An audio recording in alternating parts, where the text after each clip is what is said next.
Hello. Heroes. Hey. To your left. You're being very active, and that trend continues here, right? So how much momentum are you feeling, and how has that benefited you, I guess, both mentally and physically coming into this fight?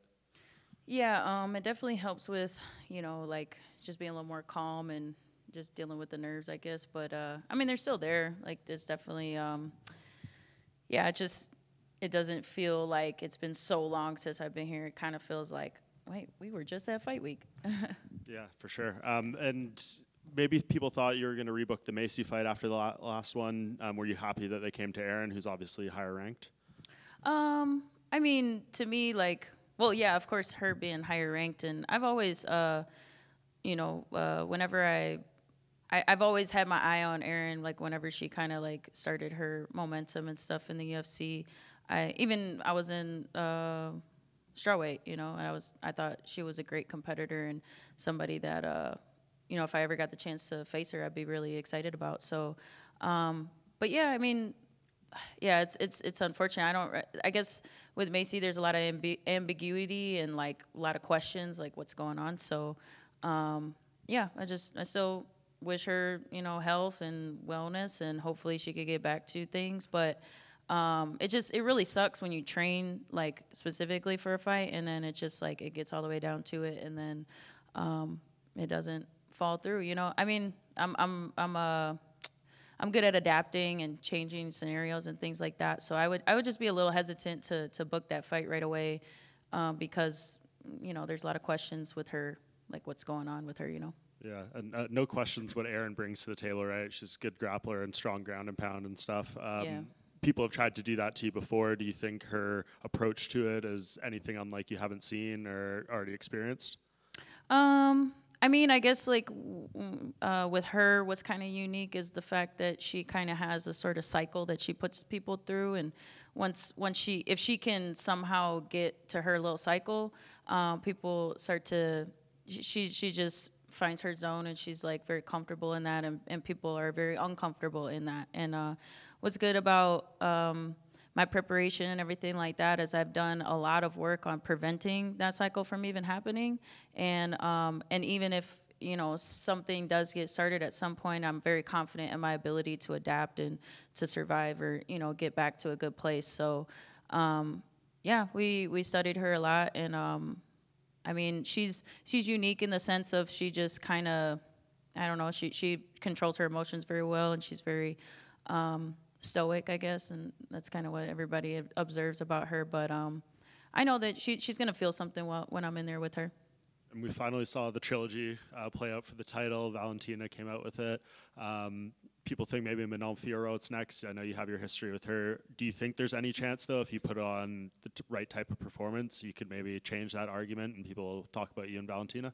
Yeah, I mean, I guess that anything's possible, and yeah, that's my intentions, to really put on a good performance enough to where like there's no doubt that I could be next. But I still just being kind of having, I just kind of feel like as if Manon deserves it next anyways, regardless of what I do. You know what I mean? Because especially she technically has a loss over me. I do feel like I was. If that was a 5-round fight, I think I could have found a way to win. I was finding it towards the end. So, but it is what it is.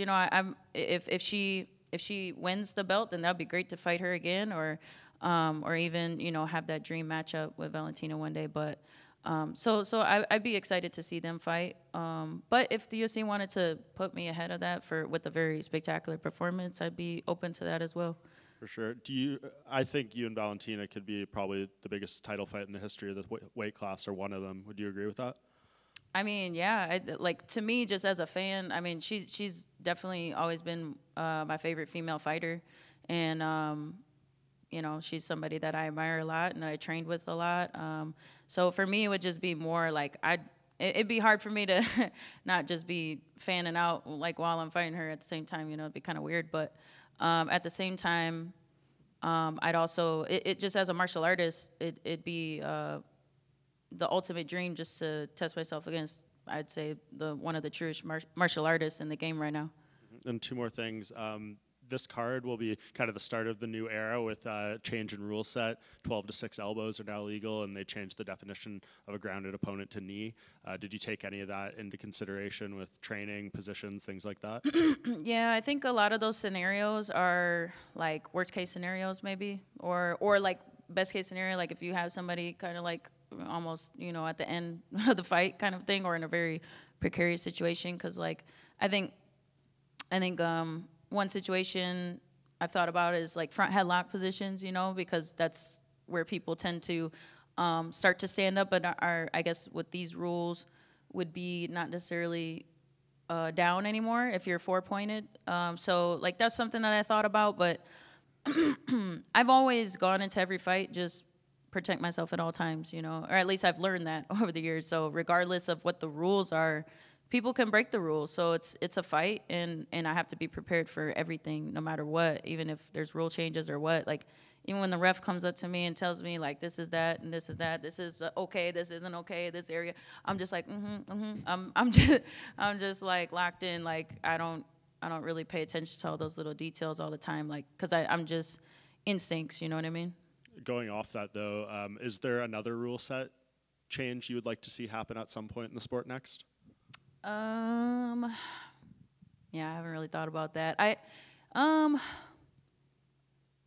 don't know. I mean, there's so many different like types of fighting now, and there's just so many different like it's just crazy what's going on like in the world of like combat sports in general. And so it's something that like I don't know. I haven't really thought about it too much. Like I think sometimes like the thought of like soccer kicks and things like that on the ground, or like you can like kick a downed opponent, like that would be crazy. But I think that would be more what is it, like impactful or whatever than just like defining what a downed opponent is. But I don't know if I would like that or not. You know what I mean? Like it's not. So whatever it is right now is cool.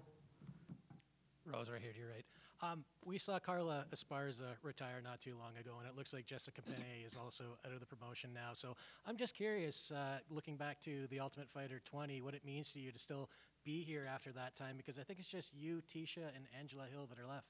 Yeah, we're just, you know, pushing on.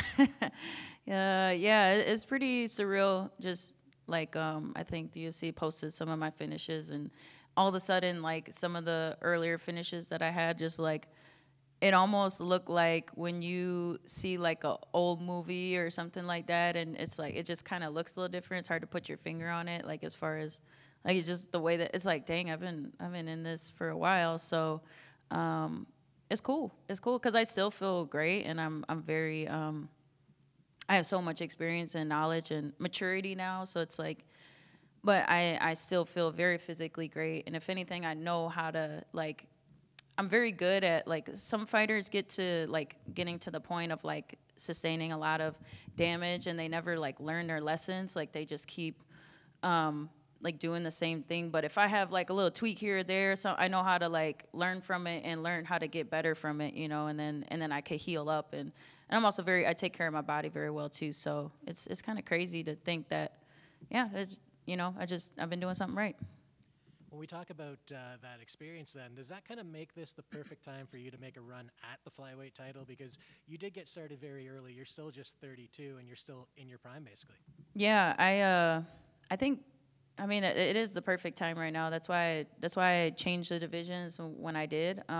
It would have been nice to like change into the division as a champion, and like, or maybe just be able to leave the belt behind or whatever, and you know, vacate the title kind of a thing instead of coming off of a loss. Like, but I guess in this way it's kind of cool because I can actually like climb the ranks, you know what I mean? Like instead of just jumping to a title shot right away. And, you know, it wasn't the easiest transition. And, but it's always been kind of in like my to-do list as a martial artist eventually. So here I am. And, yeah, I don't know. And last one for me, you kind of gave me the segue there. You mentioned climbing the ranks. There's been a lot of talk about the rankings recently, and obviously Dana White hasn't been too happy with them overall. You are, I believe, number 5, and Erin, I think, is number 3, if I'm not mistaken. What are your thoughts overall on the rankings? Have you been happy with them? This is actually the most I've ever paid attention to rankings in like a long time, because to me, I always felt like it's like the champion and everybody else, you know.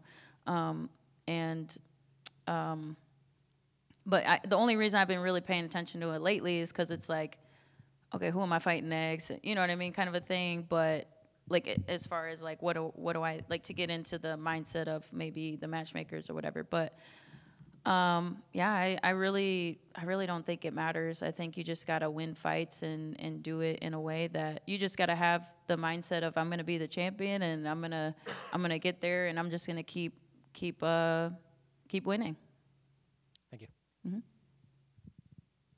Rose, right here. You spoke about the transition from strawweight to flyweight. What did you find most difficult with that transition? I would say, like, I guess, I don't know about like most difficult, but one of the difficulties would be just like, I think my ligaments and stuff, just carrying around a little more extra weight and putting on that size. I think it took its toll on my body just to get used to it, and like punching harder, like because you have that weight, there's more impact, and when you're hitting and or just wrestling around and stuff like that. So I think, yeah, my shoulders took a little toll during that transition, but now they feel great. So, yeah. Would you think that transition is fully complete now, or is there still some work to do? I think there's always work to do, but as far as like, you know, just the transition phase, yeah, I'm definitely settled in here for sure. Like it would be, I'm not saying it's impossible, but it would be, to go back down to 115, it would definitely take some real work, like more work than transitioning to this right now. For sure. Look, you're going for your third UFC title. You've been strawweight champion twice before. Obviously, there's lots of physical demands, but the mental demands of, you know, chasing a title and becoming a champion and defending that title, you know, you've talked about that quite often as well. You know, how do you feel on this chase for the 125-pound title? Yeah, I'm at peace. You know, I pray for peace every day, like in my mindset. Like it's, I just control what I can control, and I try to just use this opportunity and platform to just like, you know, glorify God and just try to just be the best version of myself I can be, and just try to. There's a lot of peace in that. You know, I'm not here. I think, you know, as I was younger, I had a lot of ego, and like I needed to know that I was better than the person I was fighting. It's like, really, at the end of the day, we're all tough. We're all really good. It's just, to me, I really, and I still do believe that I'm like, I have the gifts and I have everything it takes to be better than anybody that I stand across from. Like, that's just the mentality that I have. But it's like, if it ends up not being true on a specific night, then it's just like, okay, I guess that's not God's plan for me. Then it's fine. I'm just enjoying being a martial artist and being in the present moment, and just enjoy every step of the way that I get to be with you guys and be able to just be in the world and just share the good news. You posted a little while back on Instagram with all your championship titles on top of the Lithuanian flag. Just wondering if you could like speak to how proud you are to represent Lithuania and your Lithuanian heritage. Yeah, aš labai myliu Lietuvą, labai noriu būti ten ir važiuoti Lietuvą. I was just saying that, like, I just really love Lithuania. I want to be there. I miss them, and yeah, it would be my dream to one day fight in Lithuania. If I mean, I don't know how possible that is, but I know it's possible. Anything's possible. So, yeah, I love Lithuania. Even though I was born in the States, I'm speak Lithuanian fluently, you know, like I was born and raised, and my grandmother raised me, and I'm very much Lithuanian in my heart, and so yeah, it would be a dream come true. But I forgot the rest of that question, but I don't know. I just love Lithuania.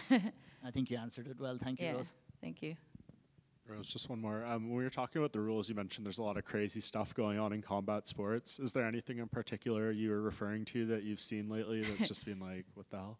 Man, I seen something where they were like taping their hands together on a table, and then they had like a belt tied to the table, and they were like just fighting like that. And then saw something like medieval MMA where they're like just dressed in like, you know, knights armors and like just hitting each other with weapons, which is funny because like it just kind of took me back to like before I started actually fighting. And there was a point in time where, you know, when I was doing like all kinds of martial arts, and I did stick fighting at one point, and that was actually really fun.